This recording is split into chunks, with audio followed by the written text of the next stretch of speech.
Hello বন্ধুরা, welcome to my channel অপর্ণার kitchen. চলে এলাম নতুন একটা রেসিপি নিয়ে, এঁচোড় চিংড়ি রেসিপি। তো চ্যানেলটি সাবস্ক্রাইব করা না থাকলে এক্ষুনি সাবস্ক্রাইব করে নিন। তো এখানে আলুটা আমি সেদ্ধ করে নিয়েছি।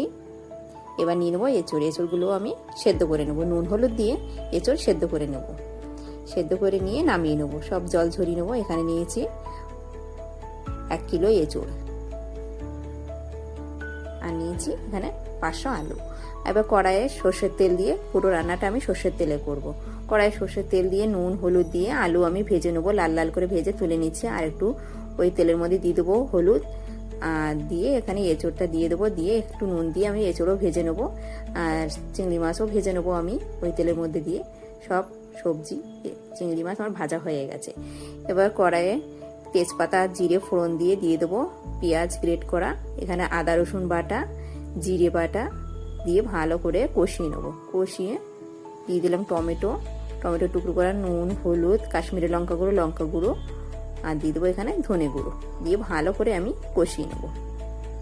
মশলাটা ভালো করে কিন্তু কষাতে হবে। দেখুন মশলাটা কষে গেছে, কড়ার গা থেকে তেল ছেড়ে দিয়েছি। এবার দিয়ে দেবো ভেজে রাখা এঁচোড়, আলু, চিংড়ি আর এখানে কটা চেরা কাঁচা লঙ্কা দিয়ে ভালো করে আমি কষিয়ে নেব।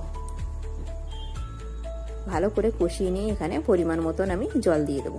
যেরকম আমি গ্রেভি রাখবো সেই অনুযায়ী আমি জল দিয়েছি। তো আমার আলু এঁচোড় সবই সেদ্ধ, তো সেই অনুযায়ী আমি জল দিয়েছি। এখানে দিয়ে দিচ্ছি চিনি আর দিয়ে দেবো গরম মশলা, দিয়ে নাড়াচাড়া করে নামিয়ে নেব। তো গরম গরম ভাত আর লোভনীয় স্বাদের এঁচোড় চিংড়ি পরিবেশন করুন।